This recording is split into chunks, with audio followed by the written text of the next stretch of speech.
Symbol of an asset. I'm sorry, I don't mean to dismiss what you did. But it's going to take a lot more than a couple of deaths to stop the Templars.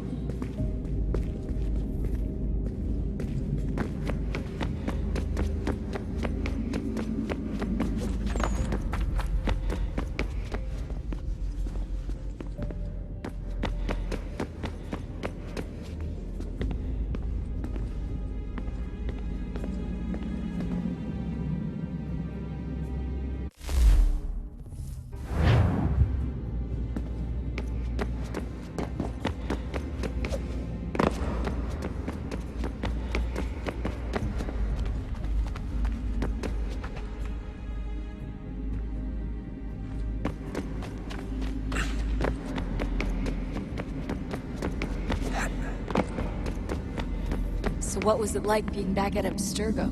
I didn't expect to get out of there alive. It's a good thing Cross broke down the way he did. If he wasn't losing his mind, I'd probably be dead. I could...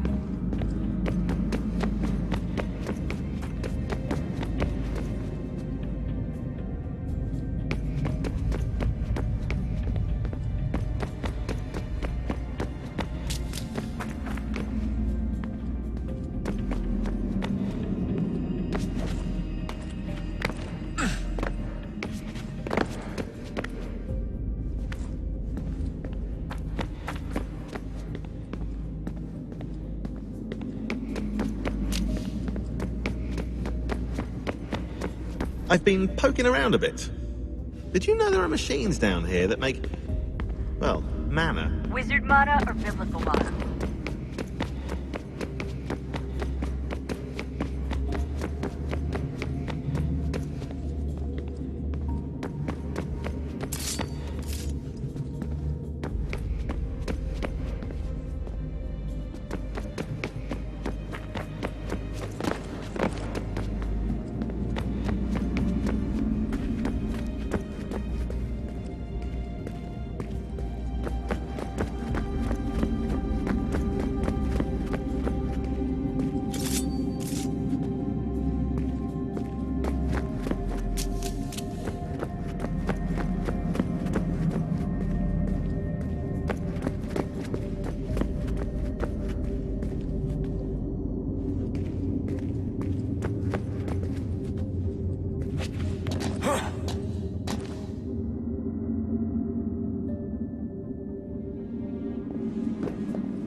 If we could not meet the sun's cruel embrace, perhaps we might rebuke it.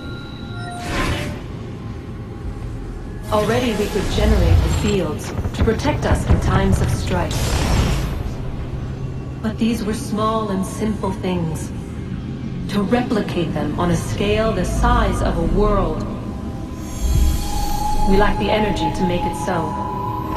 Half the world, they said then. It is better than none at all. We tried. Again, we failed. A quarter, they asked. Even this we could not do. A sixth, an eighth, a tenth, they cried. The answer was still the same. Perhaps in time a city might be spared. But it was time we did not have. So we moved on.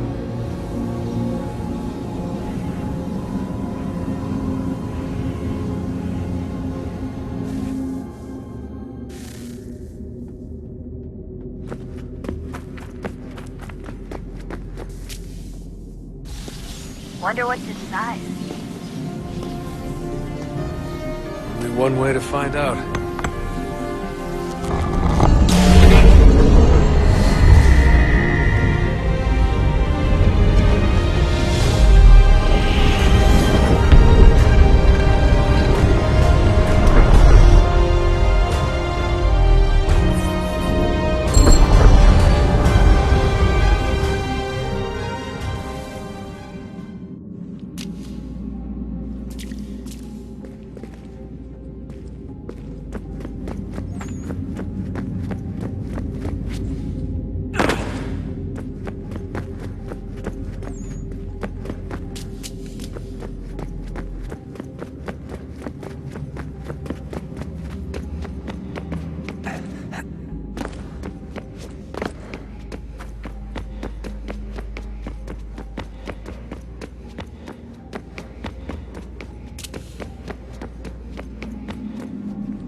certain in its existence and only awaiting discovery?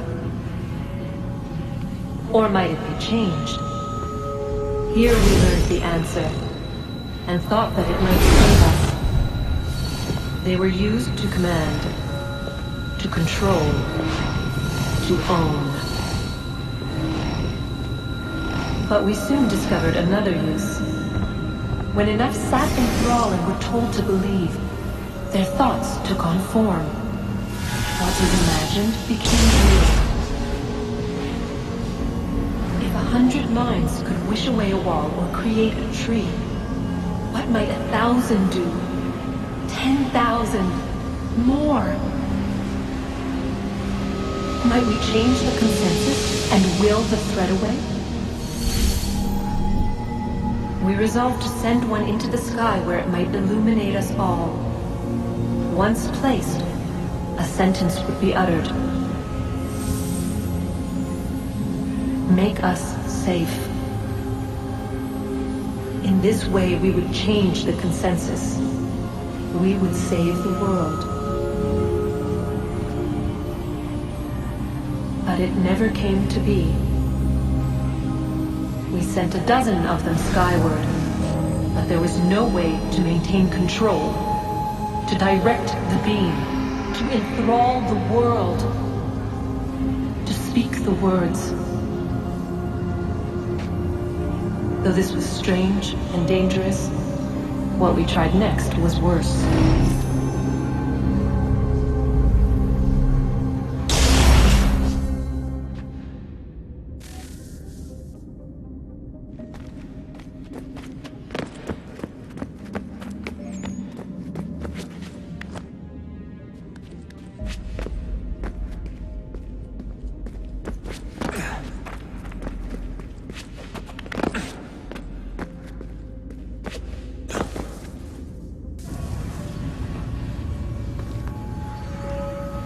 Our first instinct was to travel back, to change the past. But we could not find a way. But forward, we could look forward. And so here we sought to see beyond ourselves, and know what was to come. First we wanted to learn if our work would succeed. But the answer was always the same. So we moved on to other things, but she remained. The one you call Minerva. In time, she too stopped looking, and instead began to speak. She called out across time, in the hopes that you might be saved. She hid messages where none might find them, save for you and those within this place. Fascinating. Tired of it. The cryptic warnings, the threats. Just tell us what you want! But they are. We saw the Nephilim there. We seemed like grasshoppers in our own eyes, and we looked the same to them. Imagine trying to explain all this to a 2-year-old, to a grasshopper. When they said the will of the gods was unknowable, they meant it. Literally. I killed her, you know. I killed Lucy. It was the apple, son. It was Juno. I saw what she was. What would happen if I let her live? I could have stopped myself. I mean, there was a force there. But I didn't have to. I chose to. Desmond. Lucy was going to betray us and take the apple back to Abstergo. I saw the satellite launched. I saw them turn it on, and then it failed. Whatever's on the other side of that door, it benefits Juno. We need to be careful.